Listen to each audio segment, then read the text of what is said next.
lose your way with each passing day. You've come so far, don't throw it away. Live believing, dreams are for weaving, wonders are... What do you think is going through people's minds right now, those who are experiencing the suffering right now? Oh, I'm sure they've gone beyond, fear to anger, pain. I mean, people have lost lives. People are sick.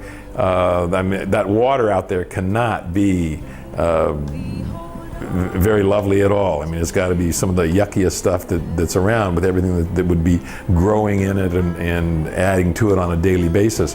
So I'm sure they've gone from that initial survival mode into probably into anger, and they might be be a bit more demanding, and rightly so.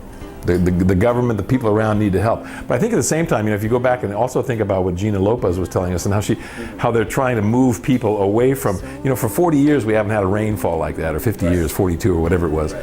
So folks just built out over Laguna de Bay and over it and over it and further out over it and further out over it, and then so when the whole thing rose, for that 40 years worth of creeping into the Laguna de Bay, those people all lost what they had. So those folks need to be resettled someplace that's a lot safer and can be a lot more productive.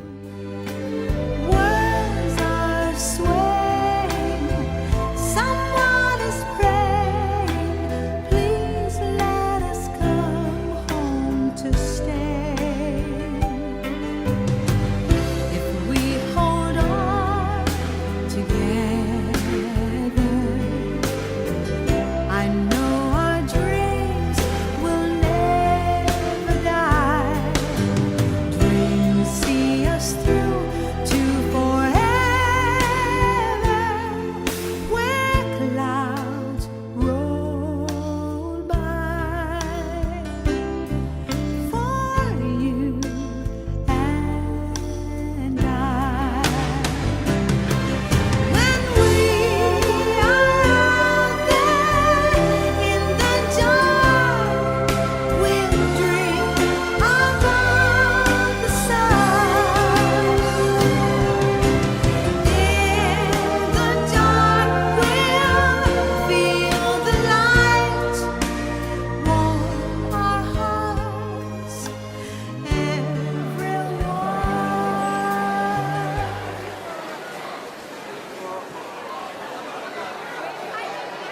I think Brent Cares has been an absolutely vital part. I mean, I had the opportunity, I wrote about it on the website, I had the opportunity to speak personally with the mayor a couple of weeks ago, and Brent was the sole source of relief effort for them in that first week or so, until, because again, everybody was focusing on Cainta and Marikina, and they didn't realize the extent to which the suffering was down here.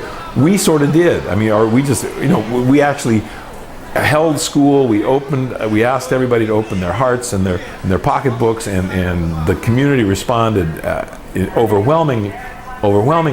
And we ended up with enough supplies. And our first effort was to Binan, not knowing really that they had no other source. And so, and again, those first couple of weeks, we were the source of the food, the rice, the noodles, the blankets, the old clothing, etc. For the folks that had lost everything. And initially, the displaced people around Laguna de Bay is like 500,000. I mean, it was an incredible number. Right. And just to end, what do you think? What can you say to those who have the opportunity to help? Oh, I've always been, in terms of service learning, this is a bit of service learning, but I've always been of the opinion that putting your body on the line versus, going to dad and say, hey, Pop, we're having a some sort of bake sale or something for the victims, can I have 500 pesos? Rather than, doing it in monetary stuff, going out there and seeing what's going on. I'll go tomorrow with with this ABS-CBN donation. But being hauling stuff out there, working for the people, interacting with them.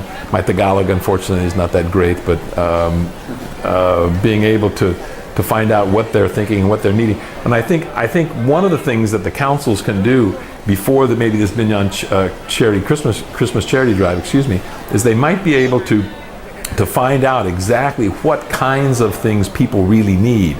I mean, you don't want to give them a whole lot of plastic when they don't need it, or a whole lot of noodles when they've got a bunch of that already happening. But what do they need? And if we can find out their needs and then target those buckets specifically to what they need to get by.